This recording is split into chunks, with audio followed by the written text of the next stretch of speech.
देखिए, अब जो कॉस्ट एफिशिएंट एडमिनिस्ट्रेशन को लेकर के जो चीजें कही जा रही हैं, फिजूल खर्ची कहीं ना कहीं आज देश के जो आर्थिक स्थिति को देखते हुए जो हालात बन रहे हैं, उसमें कुछ बड़े फैसले लेने पड़ेंगे और इसी में मुझे ऐसा लगता है कि प्राइवेट सेक्टर की भूमिका ज्यादा महत्वपूर्ण हो रही है और इसको लेकर के ये निजी क्षेत्र बनाम सार्वजनिक क्षेत्र नहीं देखा जाना चाहिए।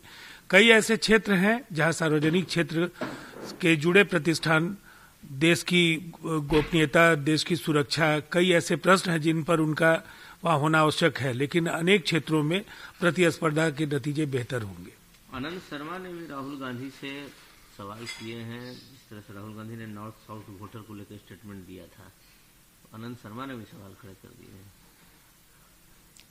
आज राहुल गांधी ने कहीं ना कहीं इस देश के संघीय ढांचे को अपमानित किया है। उत्तर बनाम दक्षिण, कभी उत्तर पूर्व में वो गए, पश्चिमी भारत को लेकर के उन्होंने कई टिप्पणियां कर दी।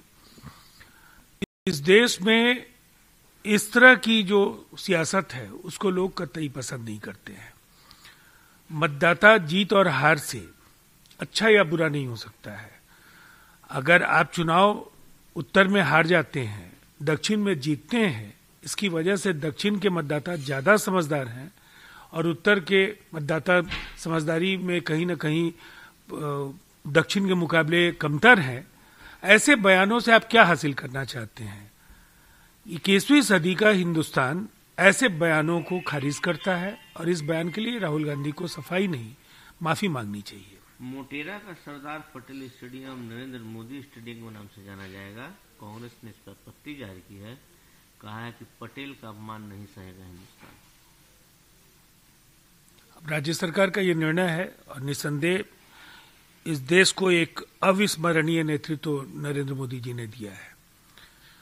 गुजरात को यह फक्र हासिल है कि उस धरती से अनेक रत्न आए, उसमें महात्मा गांधी, सरदार वल्लभ भाई पटेल और नरेंद्र मोदी जी हैं। तो अगर नरेंद्र मोदी जी के नाम पर उस स्टेडियम का नामकरण हुआ है तो कांग्रेस को इसमें चूभने जैसी कोई बात नहीं होनी चाहिए। और जहां तक सरदार वल्लभ भाई पटेल का सवाल है, महात्मा गांधी का सवाल है, सिवाय नेहरू परिवार के कांग्रेस के लिए भी इन नेताओं की कभी कोई अहमियत नहीं रही है। अब वो झेप मिटाने के लिए ऐसे बयान जरूर दे सकते हैं, लेकिन उनकी हर योजना का नाम या तो नेहरू जी के नाम पर होता था, इंदिरा जी के नाम पर होता था, उसके बाद के दिनों में गांधी परिवार के अन्य सदस्यों के नाम पर। इसलिए उन्हें इस तरह के सवाल खड़े करने का कोई नैतिक अधिकार नहीं है। कपिल सिब्बल ने कहा है कि मुझे हंसी आती है इस बात पर कि भारतीय जनता पार्टी कांग्रेस पर आरोप लगाती है कि वो देश बांट रहा है। नहीं, उनको हंसी आ सकती है, लेकिन देश को कम से कम राहुल गांधी के बयान पर हास्य परिहास करने से कपिल सिब्बल रोक नहीं सकते हैं। अगर देश की अखंडता को लेकर, देश में उत्तर और दक्षिण को लेकर के इस तरह के विचार अगर राहुल गांधी में है, तो निसंदेह उन्हें हिंदुस्तान की अगुवाई करने का किसी भी राजनीतिक दल के लिए अधिकार नहीं है। ममता बनर्जी ने नरेंद्र मोदी को देश का सबसे बड़ा दंगाई बता दिया। ऐसे बयान भारतीय संस्कृति और परंपरा के अनुकूल नहीं है, असंसदीय भी हैं और अमर्यादित भी हैं। ऐसे बयानों से उनकी हताशा और बौखलाहट के सिवाय कुछ भी नहीं परिलक्षित होता है। राकेश सिंह टिकैत ने कहा है कि उनका अगला निशाना पार्लियामेंट होगा 40 लाख ट्रैक्टर के साथ। वहीं नरेंद्र सिंह तोमर का कहना है कि भारत सरकार किसान के इनकम और काम के प्रति जो भी फैसले लेने के लिए तैयार है।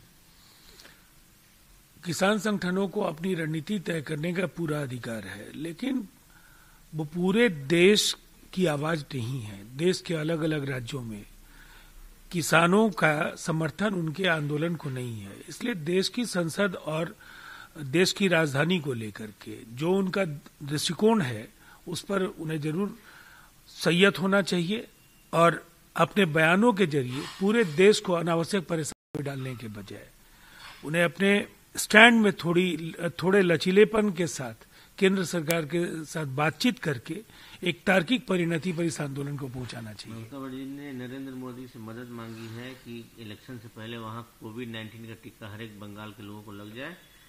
भारत सरकार ने कहा है कि 1 मार्च से 60 साल से ज्यादा के लोगों को टीका लगेगा।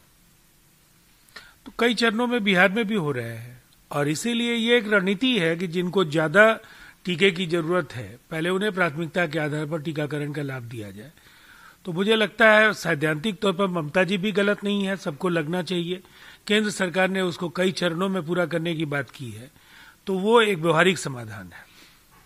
उत्तर प्रदेश असेंबली में लव जिहाद या अनलॉफुल शादी वगैरह जो पहले बिल था वो कानून बन गया है, पास हो गया है।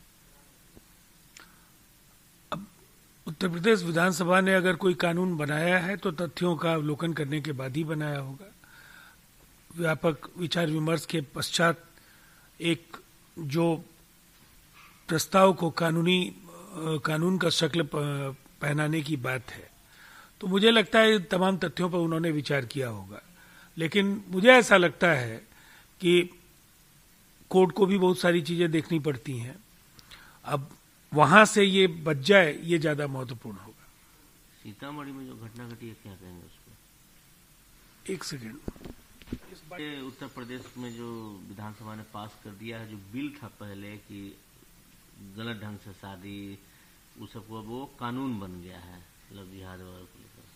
देखिए, जबरन अगर किसी भी शादी के लिए किसी पर दबाव बनाया जाता है तो निसंदेह वो पहले से भी गैर कानूनी था।